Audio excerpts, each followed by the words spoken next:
What is going on, guys? We had a very interesting fight last week. This week, we're back. We have the UFC that's back. We also have a great matchup between Devin Haney and Kambosos. That's what we're going to be breaking down today. Before I do get into that, because we do have a lot to unravel there, you can follow me on Twitter at MadLab MMA. Also, my website is themadlabmma.com. What we do there is we break down full cards with the UFC, with boxing, full fight analytics, DraftKings, FanDuel, wagers, private Discord, private podcast. You get everything you need to know. If you're a combat sports enthusiast, it's without a doubt the site for you. So definitely come check us out. Also, like this video, subscribe if you like what you're listening to. Comment below. Let me know who you think is going to win the fight. Tell me if you think I'm right. Tell me if you think I'm wrong. This is public forum. I like to hear everything. We're all always learning.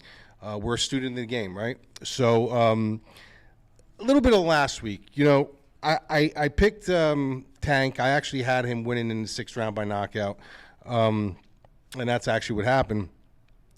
A lot of people were going out and saying, you know, numerous things about that fight.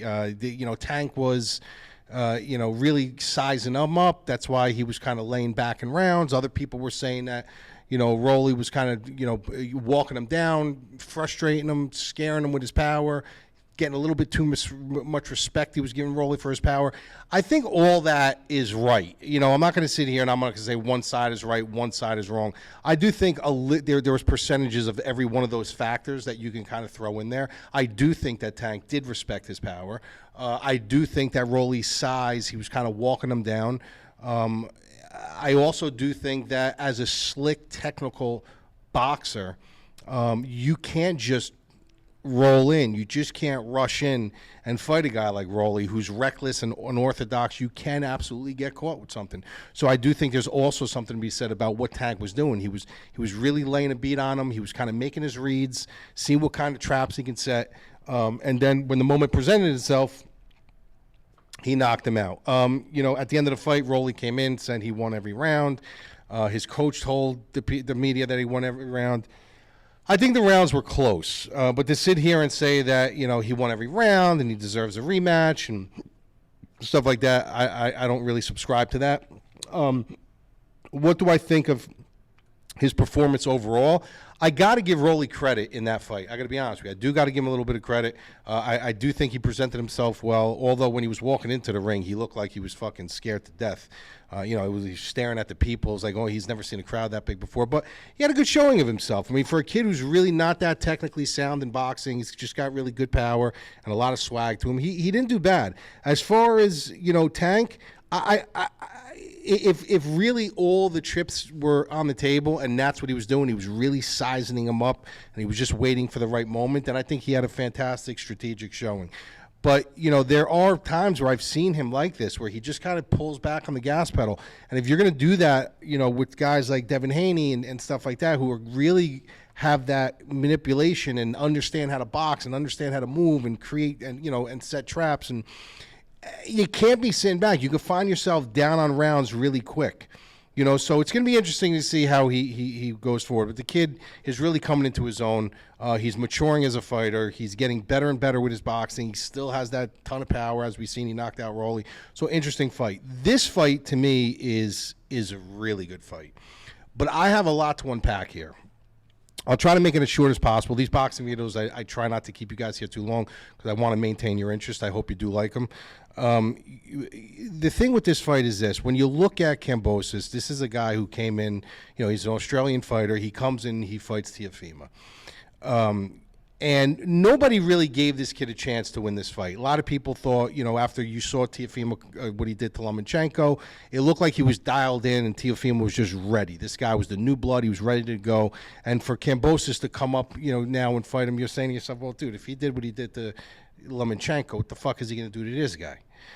So when he came into the fight, I think by beating... It all tied in together. It was a perfect storm for Kambosos, and I'm not taking anything away from him at all. But follow me when I talk to you, when I do the timeline here. You got Teofimo who comes in and he fights Lomachenko. He upsets Lomachenko. He becomes an overnight sensation in boxing, this kid. I always knew that Teofimo was a good fighter. I told everybody during that fight, be careful. Like, don't think that this kid is, it's boxing. It's a theater of the unknown, right? But, did I think he was going to beat Lomachenko? No, I did not think he was going to beat Lomachenko. So now he beats Lomachenko, and he gets all this media attention. He's getting all this attention. He's, he just beat the big bad wolf in Lomachenko. Now he rolls that confidence and that swag and that ego into the Kambosos fight. Now you got this kid Kambosos from Australia. He's extremely, extremely hungry. He's supposed to lose this fight. He comes into the fight. Confident, talking trash in the press conferences, really holding his own in the press conferences and such like that, and Teofimo kind of laughing it off. And what happens in that fight is it couldn't have happened at a better time what happened in the first round. Teofimo said that he was going to knock him out in round one. Teofimo comes out, and he just starts throwing caution to the wind, and he starts throwing, just loading up. I mean, loading up and loading up and loading up. And as the round started going on and he started seeing Kambosos firing back at him, and Kambosos wasn't going anywhere, it started to kind of it started to get in his head a little bit. After Kambosos put him down in the first round, this is where the problem lied for me in that fight. I think when Teofimo got up, I think he was embarrassed. And depending on what kind of fighter you are, depending on how mature you are, depending on how disciplined you are, if you let that embarrassment get to you, you're going to stray from your game plan, and you're going to want to get it back. And I think that's where Teofimo went wrong, and I think that's where the perfect storm started culminating for Kambosos, because he put him down in the first round. It's not like he put him down in the sixth where, he put him down in the first round. And even though he wasn't hurt, he put him down. And the crowd went nuts, and I think Teofimo was embarrassed. And I think when that second round started, he said, I'm going to get this back.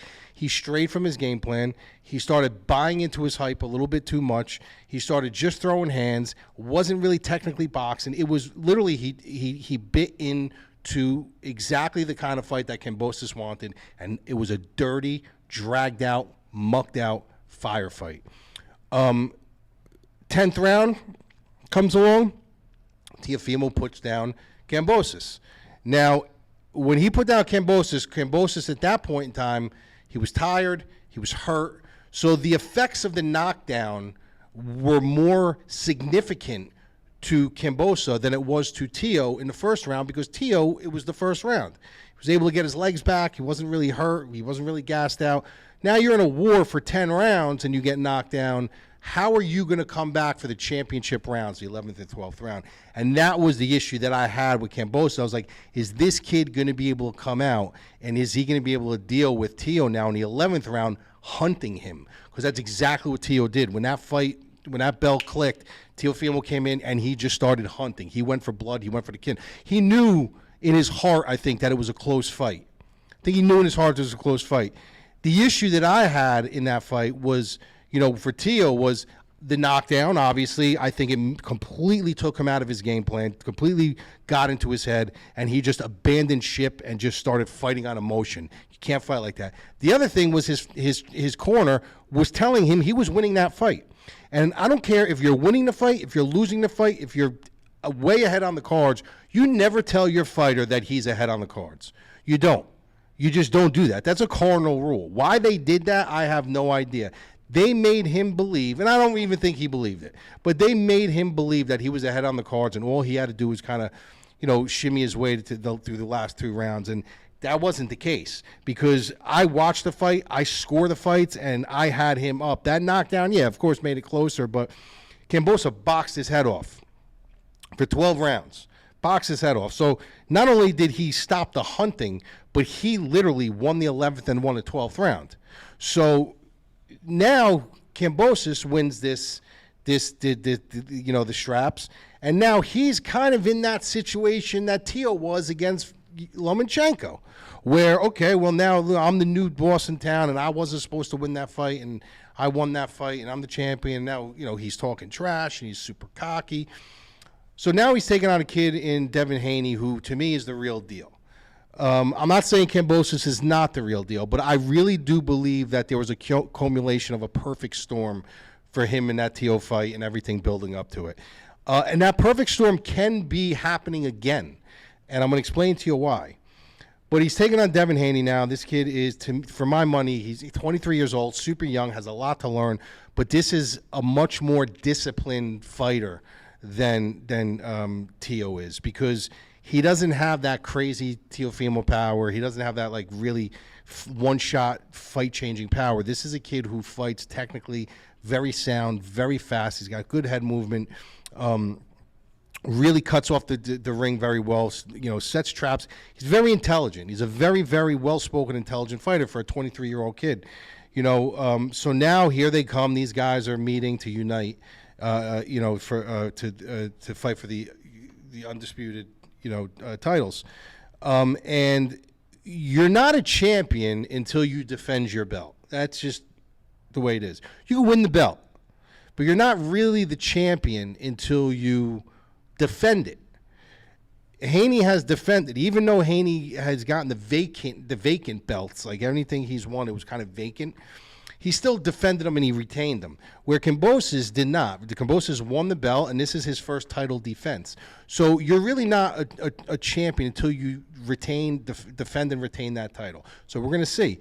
However, this is for everything. This is for the undisputed title. Whoever wins this fight's undisputed. Now, this is where the perfect storm can continue on. Who do I think is going to win this fight, first of all? Then we're going to get to that. I think that Haney's going to win the fight. I think Haney's probably going to win the fight by decision. And I'm saying this if it was in a very neutral region. You know, and what I mean by that is the issue I do have with this fight is that it's in Australia. And in a fight that I think is going to be competitive, in a fight that I think, you know, some of these rounds can sway from one way to another, I do believe that Devin Haney is the better fighter.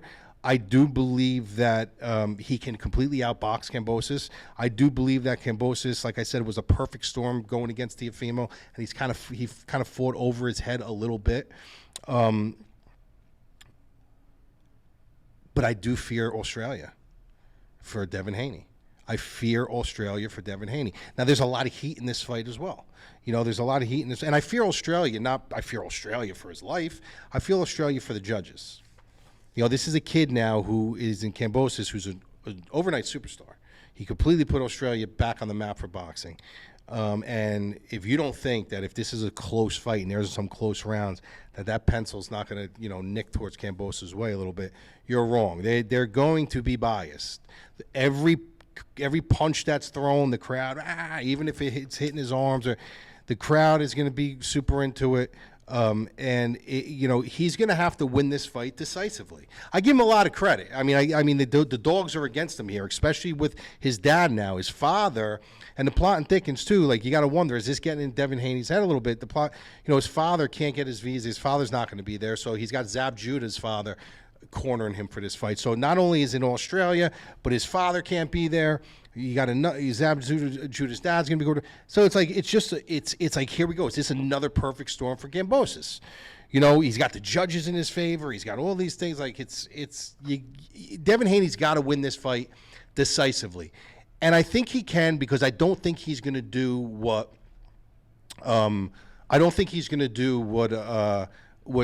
did.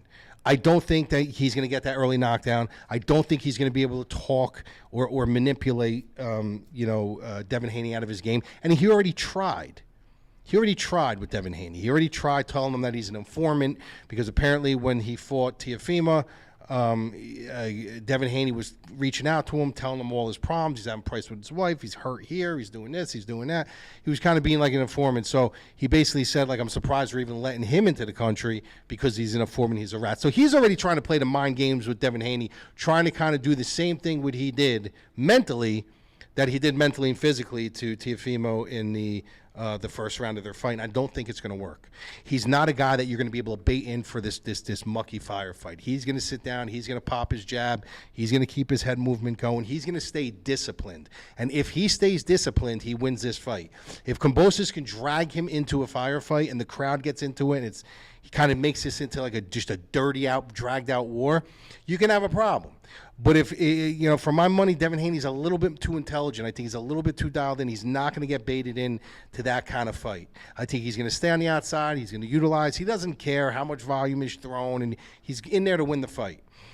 So my pick, if this was in America or if this was anywhere else, I would very confidently pick, Devin Haney here. But I'm still going to pick him. But there is an asterisk, and there is a fear here with me with the whole Australia, going to Australia. Now, there's also an automatic rematch mandated in this fight that will also be taking place in Australia. So he's got the chip stacked against him when it comes to the judges. He's got to win this fight decisively, and he's got to be a tactician, very tactical when he does it.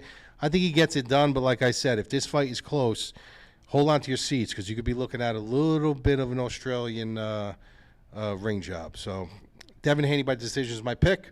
I don't mind the minus 170 that it's laying, believe it or not. But like I said, in Australia, you're playing with fire. You're playing with fire. But he's sitting at minus 170 right down. In normal circumstances, I would have no problem with that. But because it's on Australia, think about it.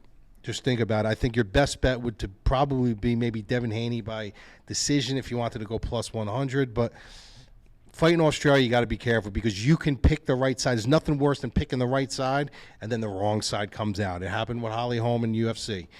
She won that fight clearly. They gave it the other way, and everybody who bet Holly Holm, they were shit out of luck. So, they always say never leave it in the hands of the judges, but you know what? That's bullshit because the judges are there for a reason that if it doesn't go to the cards, they're supposed to get it right. And a lot of times they don't, or a lot of times they're biased, and Australia is one of those places that's probably going to be biased, so you got to be careful. Devin Haney by decision is my pick. Please like, subscribe, comment below. Like I said, I am from the MadLab, MMA.com. Come check us out over there. If you're a combat sports enthusiast, UFC, boxing, we have you covered with everything. Talk to you soon, and the UFC video will be up in the next day or so. Peace.